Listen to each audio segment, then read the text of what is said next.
Season going to do 2, this. Episode 1. I feel like Star Trek. The new series. No, you're still not Make it Captain happen. Kirk. You are still not Captain Kirk or Spock. So just saying. Why? But I wanna be. I wanna be. Welcome everyone to the Season 2, Episode 1 of the Road to ECS. Going towards the end of 2025, approaching 2026, and when I had a conversation with Valdek and Mustafa 2 weeks ago or 3 weeks ago about how we want to do the season 2. What do we want to change? Which other topic do we want? So we did have some ideas. We are not going to tell to Vesa all the ideas because we want to keep some surprises for him That's good. during this recording. But before we start, 2 questions for all of you. Since I didn't see any of you since Düsseldorf, right? I didn't see in person That is neither true. Valdek nor Vesco. Obviously, I did see Mustafa, but that doesn't work to my benefit. But I did see him. So I have 2 questions for all of you now. How is the life right now? How are you doing? What are you working on right now? And did something happen, something big, something strange, something small, something beautiful, something less beautiful happen since we saw each other in Düsseldorf until this end of October? Valdek. That is a loaded question. Like, This is gonna take a while. What happened? What didn't happen? What is life? What is the meaning of life?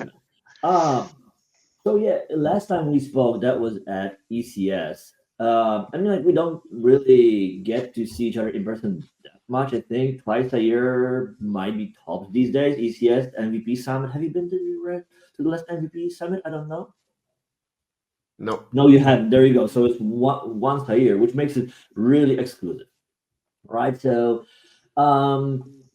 we've seen each other at the ECS. Since then, what happened? Well, the holiday break. We had a lovely summer break, time to kind of recharge, ponder the meaning of life, think, where you are, where you want to be, what you want to go. And then for us at Microsoft, we had beginning of new fiscal year, which always comes, with changes in mindset, changes in strategy, changes in the way we organize ourselves.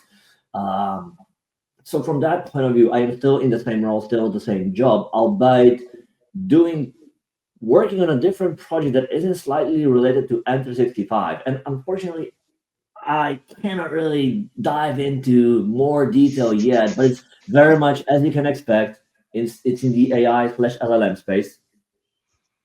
You mean computer intelligence, right? Correct. Yes. It's very much in the computer intelligence or the lack of intelligence part. So it's very much geared towards, I can maybe say, agentic developer experiences that I can divulge. But it's very interesting. It's very exciting. It's like for me, pushing all the right buttons, getting me really energized to the point that at times I think like, maybe it's too much, maybe I'm trying, but it's just so it's challenging, intriguing. It has all the aspects of the work that I love. So I am knee deep in LLM and in code. Mustafa, what are you up to these days and these months? These months, well, same old. Like we are basically, as you well know, like I'm kind of sentenced to having 2 jobs and having others as a co-worker on both of them. So it's always a struggle to keep both sides right operating. It's a little bit calmer with ECS right now, so that allows me to focus a little bit more on run event side and all the exciting things we are bringing in with the computer intelligence to event industry. But also, it wasn't enough that we organize ECS along working with Run Events, we also decided to do another conference. But so there's that. We are doing a Genetic Tech Summit. To my defense, I was pulled into this. Yeah, it's my fault. You were made Mainly my fault. involved. I just hope Margit will forgive me one day. So there's that. That's good. This is not by chance that we wanted you as our first guest, obviously for the season 2. Not because the friendship goes long together, because we do this conference for a long time together, because you are in the content team for 7 years. I stopped counting at some point of time. Doesn't really even matter. Before we go for the reasons we were actually for the questions we wanted, or not the questions, wrong word. Before we delve into the topics we wanted to discuss with you this time, can you just tell us a bit about what are you up to these days and months since we saw each other in Germany? Absolutely. I think the biggest thing about me within the past 2 months, was it's already forgotten. I had the magnificent opportunity, thank you for Adam Harmits and everybody else, to take a bit of a longer time off and a real time off. Quite often, you had to bring it up. Well, quite often when you work in a US-based company, especially remotely, having time off doesn't mean really that you have that option to take time off. It depends on a role, depends on a culture, depends on an organization, and also depends on your own way of working. And I'm pretty, how would I put it, 24/7 within the role, because I don't consider working, because for me, the community, open source, and the people we work with, they're bigger, kind of a closer family. They're colleagues, cross-organizational colleagues. So you're kind of working 24/7, and doing that for many, many, many years, it does mean that having a opportunity of having 8 weeks off and really relaxing, taking offline, not actually doing anything, was a brilliant opportunity, and super thankful for the company on that one. So it's something what company provides, when as long as it's been long enough in a company, in a high enough levels, whatever that means. So that was really nice. And probably the biggest and best thing was to go to Alps to hiking with the teenager. So that was a brilliant thing. So the only thing I was surprised about, obviously I knew that about your plans, you kept us informed, but I was surprised when you started answering Signal messages. I was never in my life thought that you would, but you did. But Signal, again, friends is a different thing. But that's one of the things which is a bit of a problem maybe for me within, my way of working is also that we create actual friendships. So yes, it's a working relationship, it's a colleague, but we're also friends. And then it comes to like this, okay, so I'm on a vacation, but if it's a friends having a discussion, is it really working or not? But then there's always the discussion then, okay, what is work? And because I don't even count my working hours, because it doesn't make any sense, because it's complicated, what is work and what is not work. But that also is an exception, because I'm in an exceptional role with the opportunities that I had within the company. So, and still continuing doing that as well. So big part of my role in the future. You are exception. He is. Big part of my role continues to be, thank you for that, for the company, is the community and promoting other people. So for me, it's really, if I could, I would step down on many of the visual things, on presenting and everything else. I don't, it's not a thing for me. I don't need to do that. But raising other people and giving a channel for other people to present and maybe grow within their career is giving me the energy on doing these things. Really, that's always been the thing. So, awesome. From my side, pretty much similar to what Mustafa said. We are working on something really big, and I can't wait for the next few weeks to start announcing the things we are doing with run events and computer intelligence. Things we have started last year, but there are some really good, big, large things coming in the next few weeks, which is fun to work with. Since I am directly leading that project in the company, it's fun. It really is fun, and it's good stuff, and we are doing that. But we are not here for that. One thing that Waldek came up, and I think it's awesome idea. Usually he's got good ideas. That I need to give him that. You would never expect it, right? But he does come with a good idea. Appearances are what's it called? Appearances just not distract, confused. I don't know. To give especially, that's why we wanted, one of the reasons why we wanted to have Vesku in the episode 1, that we do a short recap of what we liked, what we didn't like about Düsseldorf 2025, from our different perspectives. Waldek was a keynote speaker. He had obviously together with Gary did the full day tutorial and sessions and stuff. And Waldek is let's put it this way, very close friends of the family. He's not directly involved in the organization team or in the content team, but Waldek always know what we are doing, and that's by purpose, because we want his input and we want him.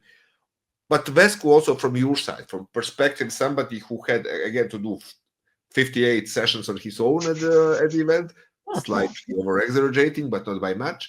Who delivered the main keynote and who was also and still is, of course, in the content team. How was that working from your perspective? What was your feeling? What was your how did you see how did you experience 2025 ECS 2025? What did work? What didn't work? What would you change? As a person who doesn't like to speak, how did it feel to give 58 sessions? Yeah, no, it's part of the role as well. So, and it's complicated. So, yes, technically I can't be silent, but it's there's a certain level of an expectation that I do talk. From my perspective, if we start from me, I think 2025 was a really, really polished experience. We've been in the past in Düsseldorf, so we knew the venue. So there was no surprises except the new screening in the new area, which was anybody who was in that room, the room number 1, if I remember correctly, do know what I'm talking about. There was a certain level of a technical challenges within that one. It was awesome experience for the start of the conference, everything else, because you had this kind of an immersive experience. But then there was certain not quite optimal situations within that room as well. So that was the only kind of a negative and bit of a challenge. And then we had some small technical challenges, maybe related on hardware we were using. But hey, life always happens, and then you improvise. So those things happen, and that was nothing really on organizers or the venue or the conference itself. But if we think about the venue was brilliant, coordination was brilliant. I didn't think we had that many queues.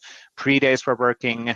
The expo was really good and vibrant. And it was any time we walked on the expo, there was a lot of people there, which was really nice to see. So it's a combination of that networking in the expo at the same time as the sessions are ongoing. So you can actually select on how do you choose your spend your time. And really looking forward on Cologne next year as well. So basically, what's going to be the venue there and what's the setup over there? But I think, Adis, it's fair to say the organizations have evolved. We've done this so many times. You've done this so many times. I'm not really on executing on the operational side. It's really hard to actually make it better and better every single year. It's getting really, really polished as well. But just one side note, because Vesku just said the Cologne and how it's going to be in Cologne. We are getting so many questions why Cologne the next year. And let's lift the mystery for once of all for all. It's not, this jumping is not on purpose. The thing is, when you have 3,000 people, you are in a very interesting spot as a conference organizer. You are way too large for hotels. So there's no way, except in Vegas. I mean, but Vegas is something different. We don't want to. ECS is not going to Vegas, just for European hotels. Let's put it that way. And you are a small player in the fair venues. Yes. So while we have really, really good experience in Düsseldorf, we want to keep this event happening in May. So we are flexible on the date of the month, but we are not flexible on the month. We actually want things happening in May. However, every second year they have some pack fair about cardboard industry, packaging and stuff. They are slightly, by small percentages, larger than us. They have around 180,000 attendees. a bit larger. And this is something where we cannot really compete on the venue dates with Yes. that. And that's Yes. every second year. So Yes, we have found the neighboring town, which is Cologne. And the funny thing, if you're in Germany, you know, people from Cologne and Düsseldorf hate each other. Not from the venues, they're friends, but generally there's this competition between Rotterdam and Amsterdam in Netherlands, Baltic, for example. Just so like this kind of, we don't like each other because we don't know, but we don't like it anyway. So we are this year in Cologne, which is next year in Cologne, which is a beautiful city, which is a very new venue. It's brand new. I think Margaret and me have first visited the venue when they were still a construction place. So we were walking these construction boots and the helmets, to the venue. They wanted to show that to us. They really wanted to have us. However, they also can't do odd years. They can only do even years with us for the very same reason. So the most probably, if nothing big changes, we will be swapping Cologne and Düsseldorf for the next time, for the years to come. And I think the beauty of doing that, the airport still remains the same, right? So from airport to Cologne is 15 minutes with train. It is 15 minutes. However, Cologne has got its own airport, which is also not. I wasn't aware of that. Okay, Yeah. cool. But to land there, you got to fly through London. To Cologne. Just saying. Or Dublin. Yeah. Valdek, how did you see the 2025 from your perspective? Oh, like one thing that is burned in my memory is the awesome tribute you folks did with road signs. Our friends Dave and Patrick and Marcus.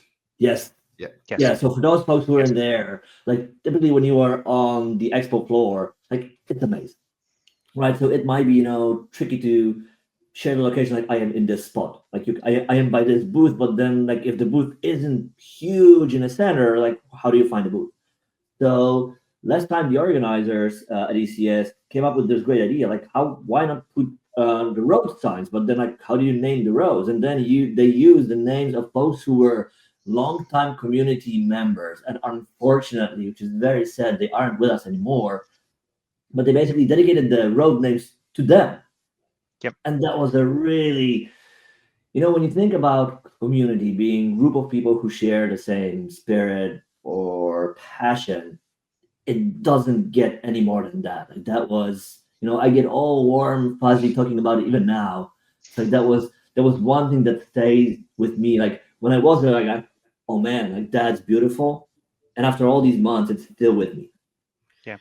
Yeah, the only out of 3 of them, the only Patrick was not has never been speaking at TCS because he passed away unfortunately before we started the conference.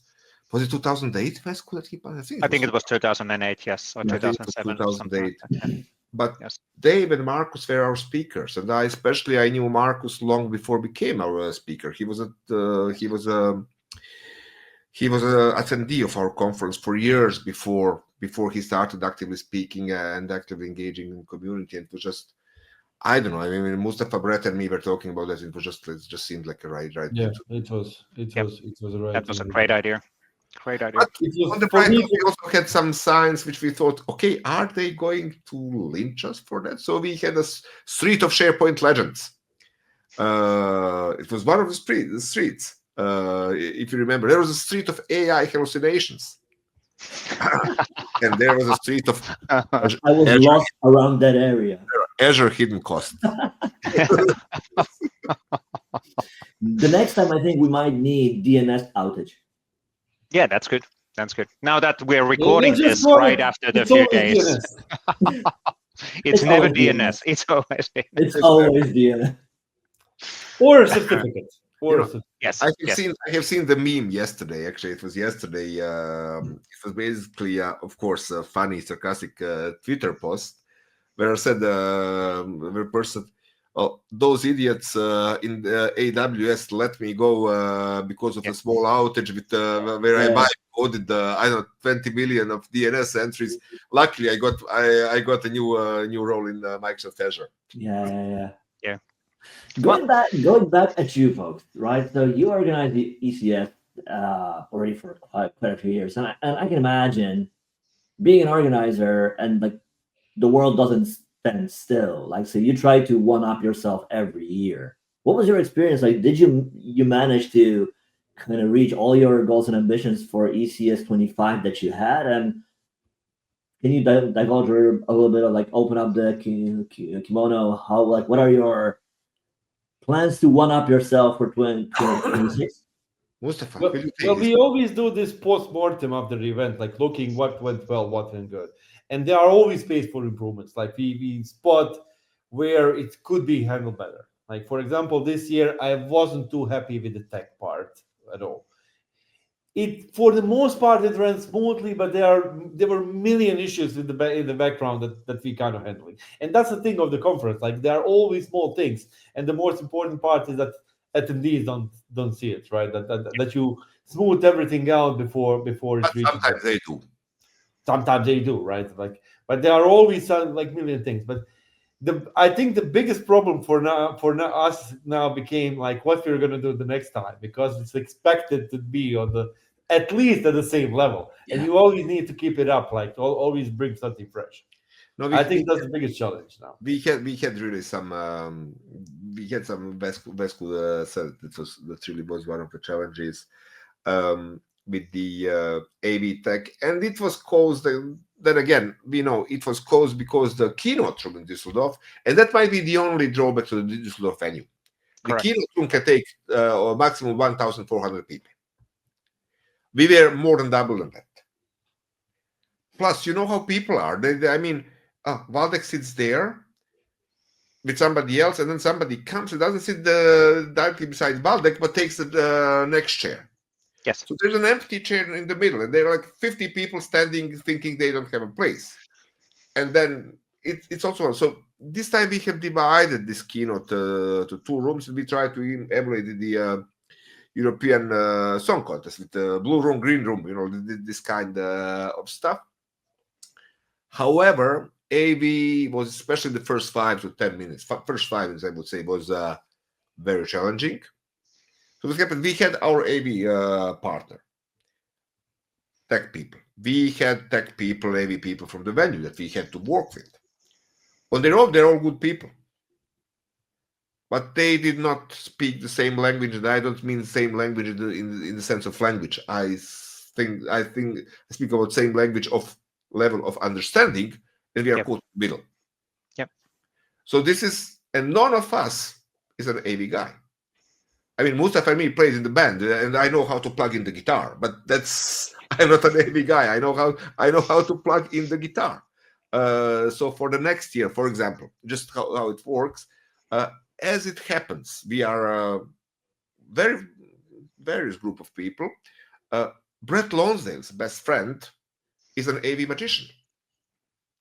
So we are bringing Adrian from next year from Birmingham to Cologne, and Adrian is going to basically manage those two groups of people to make happen from our side that nothing goes wrong. So if this is the answer to your question about how do we deal with when we see the potential space for improvement, how do we deal with that? We basically try to see what to do. We do, as Mustafa said, we do have a list. Our list of what didn't work is probably much longer than anybody else's list, but that's the only way how that. Also, like I think, like I have to say, like Mustafa said, there was a lot of things over us that what probably happened behind the scenes, but nobody knows, which are on your list. But from my perspective, brilliant delivery in 2025. So yes, really cool. Really good feedback from both from attendees, from speakers, and sponsors, and the focus on Expo is what everybody told was like really the big thing this year. And everybody loved it. Sponsors loved it. Attendees loved it. It was always a buzz. We had painters on the expo. We had Nixon playing saxophone on the expo. We had Matt Byton turning the car on the expo, where we almost got expelled from the expo. Have you picked that up? No. You know, Sliding Tools car. Yeah. So I know that they had car, and I heard it being on, but I didn't know that had a potentially disastrous effect on your. At some point of time, the marketing manager for Lighting Tools turned the car on. Was that 9? Within 15 seconds. Security. people running to him shouting, "Verboten, verboten, verboten!" So, let's turn off the car. It was good. It was okay. Right. So, yeah, I mean, there are always things for improvement and stuff. What I find this year challenging that we have barely managed to get everybody from the content team in the same time in the same place. True. We just need to admit that we are, because for 3 conferences, right? That we are 15 people with very different schedules, with very different things to do. And Collab Summit was even the smallest one of them. I think the most challenging we had around cloud, right, Mustafa? Well, getting cloud, scheduling the content team meeting for the cloud, AI and Cloud Summit was a big struggle with everyone, with a million different things on the list, and having everyone at the same time at the same place was very, very challenging. And then there is Kimo, who just says, "Tell me whenever you need me to be there, I'll be there." Here's our fins. That's the right approach, right? It is admirable if you have that amount of control over your own calendar that you can say, you know what, I can prioritize this. That is true. That is true. Not everybody has that option. That is true. Here is a loud shout out to a living legend who is a member of our AI and cloud content team, Kimo Force. It's just like, he did say, like, I do have a trip with my, like, I need to go to the US to have a meeting with my team, but I'm flexible. Just tell me in advance so I can plan when the trip is going to happen. So that's Kimo.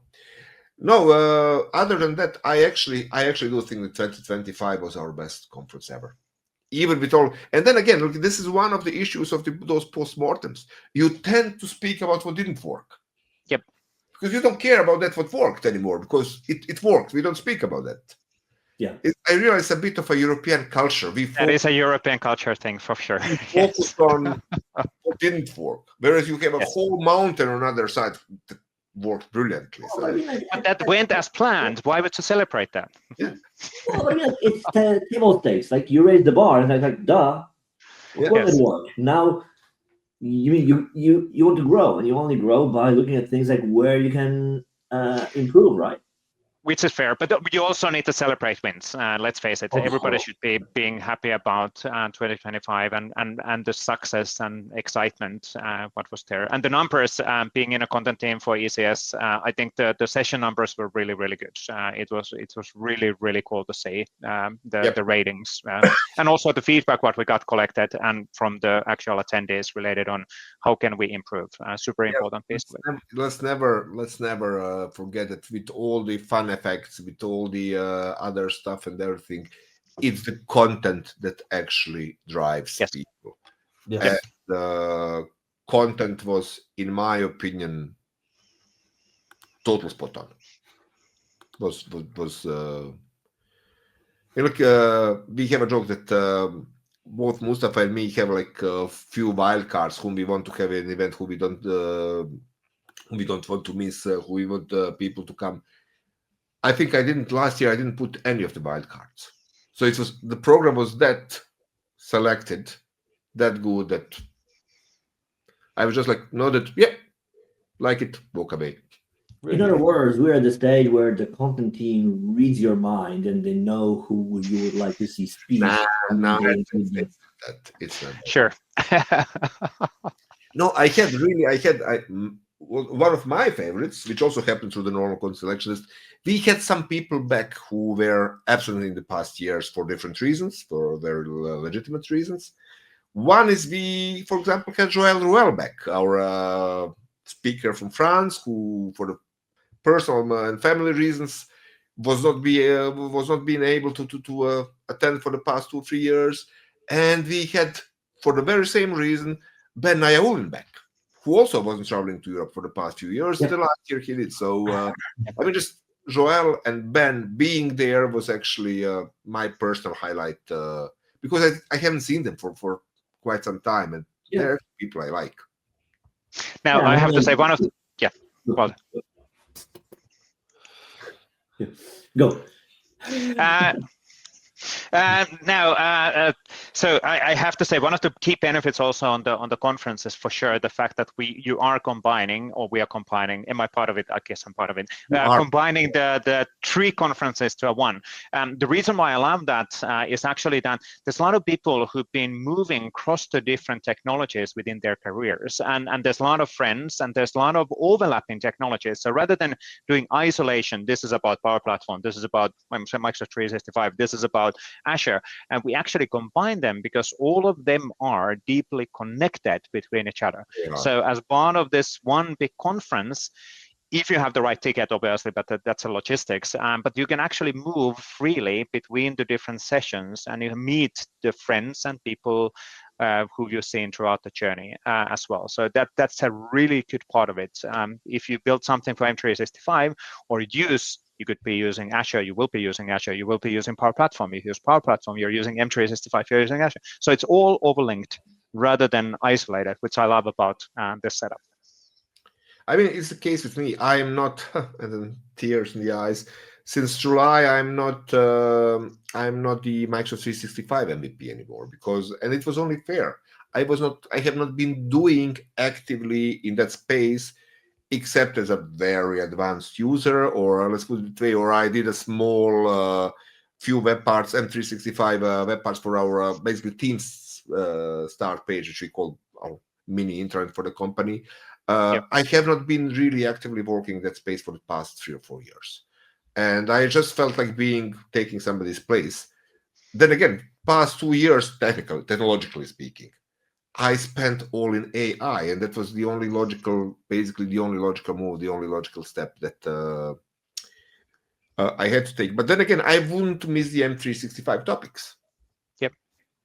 Which is combining also the AI and Azure and Power Platform. That's the thing. It's all, it's all the part of the bigger story. So we agree that we liked it, right? Yes, we did. Yes, we did. Long story short, that was a really long. So that was the question number 1. Let me go to the question. No, that was. Yes. Okay. That was actually the question from this. And I see now we are half an hour, and we will try to keep those webinars around half an hour. Vesco, I'm going to see you in 2 weeks, right? In Germany. 2 weeks. Is it already in 2 weeks? Few. No. Okay. How I scared. Vesco was scared for a second there. Can you see how I scared? Within few weeks, yes, definitely. We will be selecting the sessions for ECS 2026. So within Germany. So luckily, obviously, flying inside and traveling inside of Europe is like a one hop here and there. So it's really easy nowadays. Helsinki Frankfurt is simple enough. That's basically. Except the trains, because I missed it last time as well when I was driving. So jump on that train, and I can't read. I can't help myself. Trains are a different story. There's an inside story from the last year. People, Vesco was literally jumping from one train to another, like in those movie scenes. You see train passing and Vesco running after it and stepping with the last jump, basically. Yes. Mission Impossible. Yes, exactly. In front of the train. Yeah. Anyway. In front of the train. That's like a Superman, Spider-Man. Mission Impossible thing, So anyway. But yeah, so that we will be seeing in a few weeks and doing the final selection, and that also means that before end of this year, all of the selections for speakers and everything else will be public, right? Yeah. Yes. We are actually three weeks late in comparison to the last year, but as we mentioned, that really was the due of trying to put everybody together in the same room, which did show challenging this year due to fill in calendars of everybody. Maybe on that note, and I can imagine that that's an intriguing question to everybody listening and considering coming to ECS. You're saying that you're selecting sessions already now for an event that will be next year in May. That's like 8 LLM models away from what's This going to is be next. truth, but How do you deal with it? How do you ask people to submit something where you've got no way to predict what's going to be in May and what's going to be the relevant thing then? I've got a How do you counter do it? question. How do you expect people to decide to attend the conference where they don't know the program? Yes. Yes, but at the end of the day, if you buy, you want to have the latest. You want to come to the event. It's like it's going to be. I leave this to Vesku. I think Vesku can answer this better. I would say, obviously, in the session titles, you're not going to say ChatGPT 4.3 or 3.1 is the title of it. No, you kind of focus on the latest on LLMs, on AI innovation within Microsoft 365, and then you evolve that session based on the latest capabilities, because that's also part of the process. It's not that as part of this conference, we're asking people to lock down their sessions within 2 weeks before the session. No, they will adjusting. At the end of the next week. Yeah, but the reality is that any presentation evolves to the moment, and that second when you start presenting that. We know that from our past presentation sessions as well. So you basically on the previous day, and this happens all the time within the industry, especially now with the age of AI, that something new comes out, and then you adjust that either on the presentation or within your talk track when you actually do things. But the core theme of the session remains the same, because most likely you're not going to use the hype words within the title or in the description. Of course, you can adjust those as well if needed. But of course, there are exceptions that when something really big is announced in the meantime. Yes. We have Ignite coming. I mean, obviously, those are the things that happen. For example, we had for our knockoff conference in Sarajevo that the type was pulled in as an Adriatic Tech Summit. Just after we, and one of the 4 tracks is AI, obviously. And just after we published a program, which I thought was awesome, Microsoft had announced Agent Framework. Yes. 5 days after that. Guess what? Not a single session about Agent Framework because, well, it wasn't even announced. Yes. So this is the moment where Mustafa picks up phone and calls Lee and says I need sessions on Agent Framework, and where Lee says, "Yep, we'll deal with that." So there is now. Sorry? Yes. How many do I need to deliver? Yes. Yeah. How many slots do we have? Pretty much. So no, we took care of that as well. But this is more of an exception than of a rule because. For example, you all remember when SharePoint Spaces have been announced, and we all jumped to have like 20 SharePoint Spaces sessions immediately after that. Yeah. Now, Valdex and Vesku says, I just did this for those 2 phases. But that was 2018. It was quite a long time ago. So, and we learned from there. So, SharePoint Spaces was a good experiment. So. Good. So there are 2 things to that. Like what you said is, first of all, there are certain people that we can ask to deliver certain topics if we consider them missing. But we also need to remember that we are doing this in partnership with Microsoft, which add additional sessions that are kind of like in line with what is the hottest and newest things. So these sessions will not be announced immediately. These sessions will be added at a later date. And that will also cover certain topics that are they're not actually existing at the time when we selected this. We do announce Microsoft sessions like after maybe 2 months before event or sometimes even 1 month before. But then people know there will be 10 more Microsoft sessions which will be filled in accordingly to what happens right now. Or, I mean, from the last year, then I promise you, finishing. From last year, I actually wanted to have a session which I didn't want to deliver personally because I never speak at ECS because it's too many logistical issues. And that was session on Mistral, on the French European AI model. Yep. And I'm like, I want this session. I can't deliver it. And then doing the rounds, and then Mustafa came idea, let's ask QC. The third Finn in the game. It's like we're talking only about Finns in today's show. And since I know that QC also does... this is Jussi Roine for anybody who's watching. Why not? And he delivered. It was a stage session in the expo. Yep.